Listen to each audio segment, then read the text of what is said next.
आवाज आ रही है जी? हाँ जी प्रेमी जी, आपकी आवाज क्लियर है।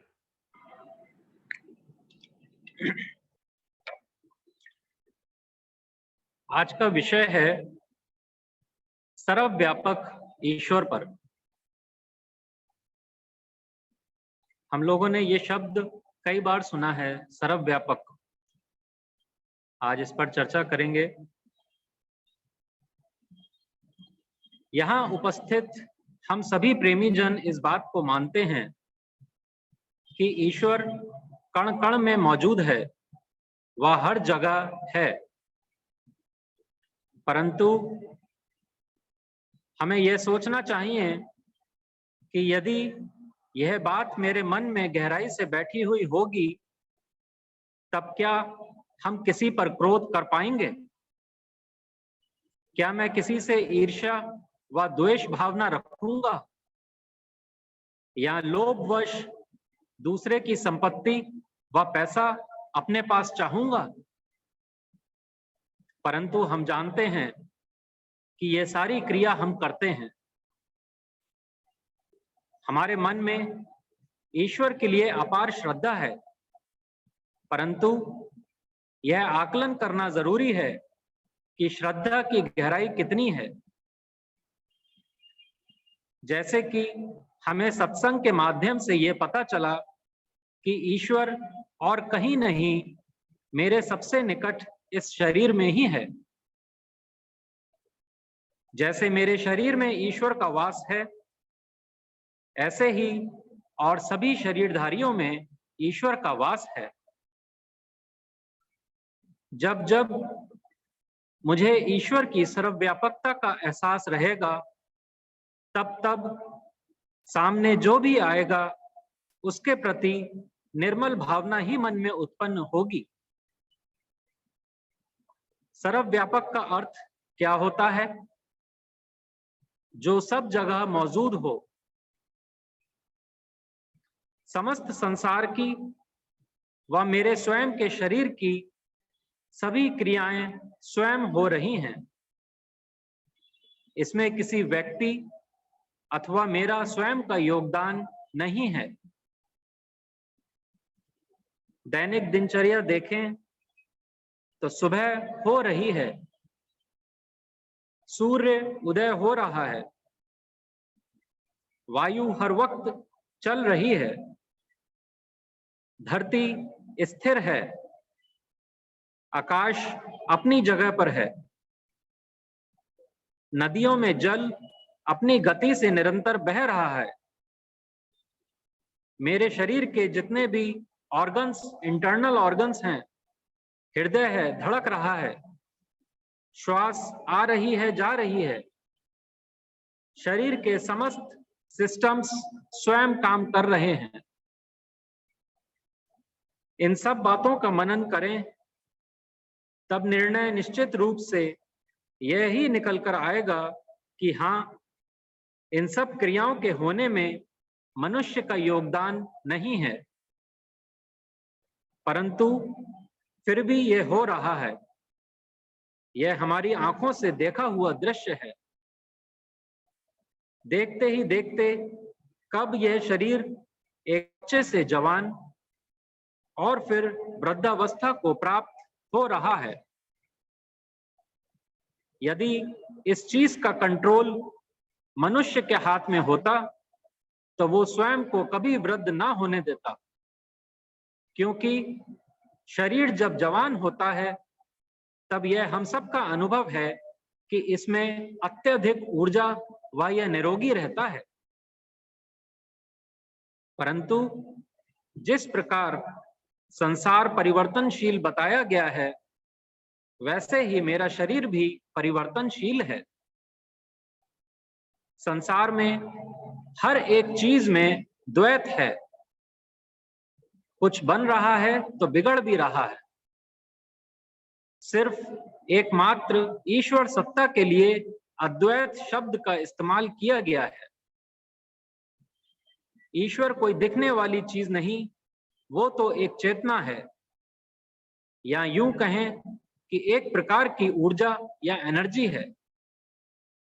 जिस प्रकार बिजली के तार में करंट दौड़ रहा है, यह हम सबको पता है, परंतु उस करंट को देखा नहीं जा सकता। महाराज जी का समता विलास में से एक वचन आपके समक्ष रख रहा हूं। महाराज जी कहते हैं, जब बुद्धि तमाम शारीरिक भोगों का नतीजा परम दुख रूप जानती है, तब पूर्ण निश्चय से सत्परायण होने का यत्न करती है। सत्स्वरूप आत्मा पूर्ण रूप से शरीर के अंतर व्याप रहा है। जैसे दूध में घृत और फूल में सुगंध का निवास है। यथार्थ यत्न से, यथार्थ प्रेम से, यथार्थ विधि से जब पूर्ण निश्चय से निधिध्यास में दृढ़ता प्राप्त होती है, तब सत्स्वरूप का अंतर में बोध होता है, जो परम कल्याण स्वरूप है। इस वचन के स्टार्टिंग में देखिए, बता रहे हैं कि जब बुद्धि तमाम शारीरिक भोगों का नतीजा परम दुख रूप जानती है। हम अपने जीवन पर निगाह डालें, तब शारीरिक भोग ही हमारा जीवन बन चुका है।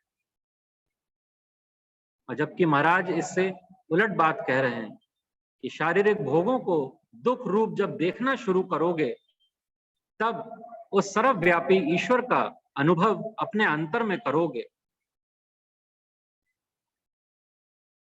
जितनी भी सांसारिक क्रियाएं हो रही हैं, उनके होने में भी ऊर्जा की जरूरत है। तो ये सोचने की बात है कि वो ऊर्जा आ कहां से रही है। वह हर समय रहती है और कभी खत्म ही नहीं होती। सांसारिक व्यक्ति इसको ये कह देता है कि यह सब नेचुरल है, जबकि सत्य तो यह है कि जिसको वो नेचुरल कह रहे हैं, उसी सत्ता का नाम ईश्वर है, जो कि सब जगह मौजूद है, मौजूद था और आगे भी रहेगा। इसलिए जो चीज सर्वव्यापक है, उसका रूप व आकार नहीं हो सकता। इसीलिए हमको ईश्वर नजर नहीं आते। इसलिए बहुत से लोगों का यह मानना कि ईश्वर नहीं है, यह उनकी अज्ञानता व मूर्खता को दर्शाता है। इसीलिए अध्यात्म क्षेत्र में स्वयं की खोज करने को कहा गया है, जिससे स्वयं ही ईश्वर की खोज भी पूरी हो जाएगी। ईश्वर सर्वव्यापक है, यह बात हम समझते हैं, परंतु जब संसार में रजोगुणी व तमोगुणी जीवों को देखते हैं, तब मन में यह प्रश्न उठता है कि यदि ईश्वर सर्वव्यापक है, तब फला जीव उस ईश्वर की मौजूदगी में घोर रजोगुणी अथवा तमोगुणी कैसे है। इसको समझने के लिए यह याद रखना जरूरी है, जो हमको बताया गया है, तन परे इंद्रिय विकार, इंद्रिय परे मन विस्तार, मन परे बुद्धि ठहराई, बुद्धि परे रतन सुखदाई। माने कि ऐसे जीव जो कि घोर रजोगुणी अथवा तमोगुणी प्रधानता लिए हुए जीवन को जी रहे हैं, उनके जीवन में घोर देह परायणता है। माने वो सब देह परायणता के अंधकार में है। वहां पर मैं शरीर हूं, यह भाव दृढ़ है, जबकि जीव स्वयं कैसा भी भाव रखे हुए हो, ईश्वर या चेतन सत्ता कभी भी इस जीव का साथ नहीं छोड़ता। जन्म से लेकर मृत्यु तक साथ यदि बना रहता है, तो एकमात्र ईश्वर का। जीव ईश्वरीय अंश होने के कारण अलग रह ही नहीं सकता। यह बात आध्यात्मिक राही को भली भांति पता होती है, इसलिए वह अंदर से निश्चिंत रहता है कि और कोई हो या ना हो, मेरा ईश्वर मेरे साथ है। फर्क सिर्फ इतना है कि इस बात पर गौर नहीं की जा रही कि सतगुरु तो अंतर रमे, पल पल करे पुकार, तू आज्ञाकारी होए के घट का पाट उघाड़। जो पुकार 24 घंटे हो रही है, उधर ध्यान ही नहीं, अनसुना करते रहते हैं। इसलिए यह ध्यान रहे कि ईश्वर तो सर्वदा सर्वव्यापक है, परंतु यह जीव इंद्रिय भोगों में ऐसा लवलीन है कि ना तो जीवन का कुछ पता है और चलने की दिशा तो एकदम उल्टी है। यह जीव के लिए दो रास्ते हैं, एक आत्म परायणता और दूसरा देह परायणता। यह शरीर धारण करने का कारण भी देह परायणता हमको क्यों हुई है, क्योंकि मन में कुछ इच्छाएं रह गई थी जिसके वशीभूत होकर हमको ये मानव शरीर का चोला मिला। तो पहले से ही हमारा जीवन घोर देह परायणता में था, जिसके कारण यह शरीर मिला।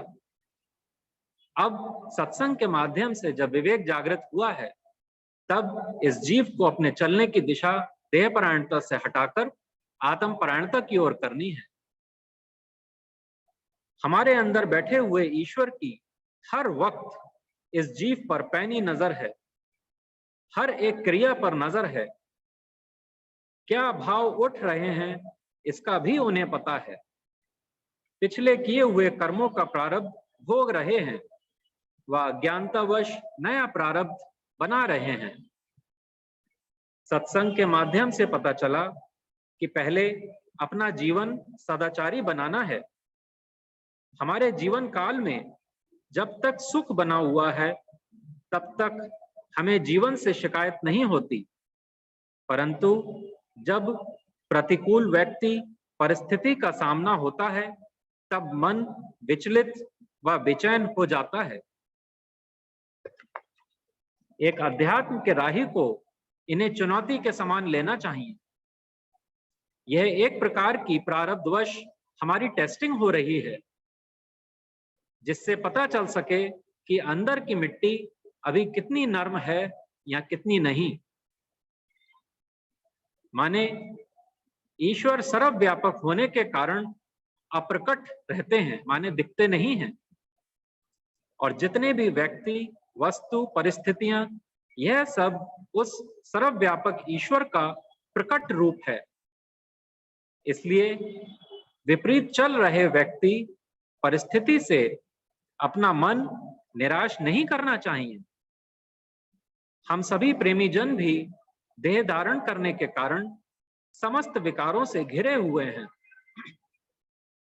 अपने अपने संस्कार व स्वभाव के कारण अपने इन विकारों को गहराई से पकड़े हुए हैं।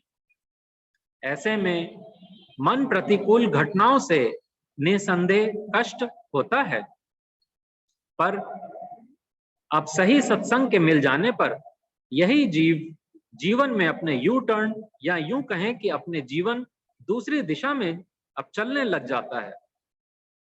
वह ऐसे जीव में सहनशीलता आती जाती है। जो कुछ भी हो रहा है उसको ईश्वर हुक्म में देखने का स्वभाव बनता जाता है। इसलिए हमें यह सदैव याद रखना जरूरी है कि सहनशीलता कायरता नहीं बल्कि वीरता है, क्योंकि किसी भी विपरीत परिस्थिति में किसी भी प्रकार की रिएक्शन दे देना यह तो आम बात है, वह हर कोई कर ही रहा है। जबकि अध्यात्म के राही का लक्ष्य अपने विकारों पर विजय प्राप्त करना है, धीरे धीरे विकारों की निवृत्ति करनी है, वह अंदर से धैर्यवान रहते हुए शांति को प्राप्त करना है, जो कि पूर्ण ईश्वरीय गुण है। वह जब ऐसा होगा तब आवागमन बंद होगा, और जो हम लोग मंगलाचरण में पढ़ते हैं कि फेर गर्भ नहीं आई, ये सिद्ध हो जाएगा। जीवन में कैसी भी परिस्थिति आए, अंदर से शांत चित्त रहते हुए क्या मेरा कर्तव्य है उसे पूरा करते रहना चाहिए। फर्ज वाली जिंदगी व गुजरान वाला प्रोग्राम याद रखना है। कर्तव्य भाव से जीवन निर्वाह करते हुए सब कुछ होना व ना होना ईश्वर हुक्म में देखते रहें। भारत की मिट्टी बड़ी महान है। महान क्यों है? क्योंकि यहाँ पर एक के बाद एक सत्पुरुष आते रहे और मार्गदर्शन करते हुए जीवों का कल्याण करते रहे। ऐसे ही संत कबीर आए थे हमारे लोगों के बीच में। उनके दो दोहे आपके समक्ष रख रहा हूं। संत कबीर कहते हैं, मैं जानू हरि दूर है, हरि हृदय भरपूर, मानुष ढूंढे है बाहिरा, नियरे होकर दूर। माने सर्वव्यापकता को समझाते हुए कहते हैं, लोग ईश्वर को बहुत दूर मानते हैं, पर परमात्मा हृदय में पूर्णता विराजमान है। मनुष्य उसे बाहर खोजता है, परंतु वह निकट होकर भी दूर लगता है। एक और दोहा कह रहे हैं, हथियार में लौह ज्यों, लौह मध्य हथियार, कहे कबीर त्यों देखिए ब्रह्म मध्य संसार। अर्थात जैसे हथियार में लोहा और लोहा में हथियार है, उसी प्रकार कबीर के अनुसार यह संसार भी ब्रह्म के बीच बसा है। ब्रह्म बिना संसार का कोई अस्तित्व नहीं हो सकता। महाराज जी भी बताते हैं, वस्तु कहीं ढूंढे कहीं। हम सभी जीवों की यह हाल है। मजे की बात यह है, जो अध्यात्म के मार्ग पर चल रहे हैं, उनकी ऐसी मनोवृत्ति हो जाती है कि इतना समय हो जाता है सुनते हुए सब बातों को, फिर भी मन फिर से संसार में भाग चलता है। तो जो लोग अध्यात्म के मार्ग पर चल रहे हैं, जब उनकी ऐसी मनोस्थिति हो जाती है, तो जो लोग संसारी हैं उनके विषय में कल्पना करते हुए ही मन कांप उठता है। हम लोग आपस में कहते भी हैं, ओम ब्रह्म सत्यम सर्वाधार। सर्वाधार का क्या मतलब है? सबका आधार एक, वो ब्रह्म या ईश्वर। गीता में भगवान श्री कृष्ण भी बताते हैं, ईश्वरा सर्वभूतानां हृदय अर्जुन तिष्ठति। अर्थात श्री कृष्ण कहते हैं, हे अर्जुन, ईश्वर सभी प्राणियों के हृदय देश में स्थित है। सभी संत अलग अलग समय पर आकर हमको बता रहे हैं कि ईश्वर सर्वव्यापक है, परंतु हमारी बुद्धि इतने सारे संतों के कहने के बावजूद भी नहीं मानती।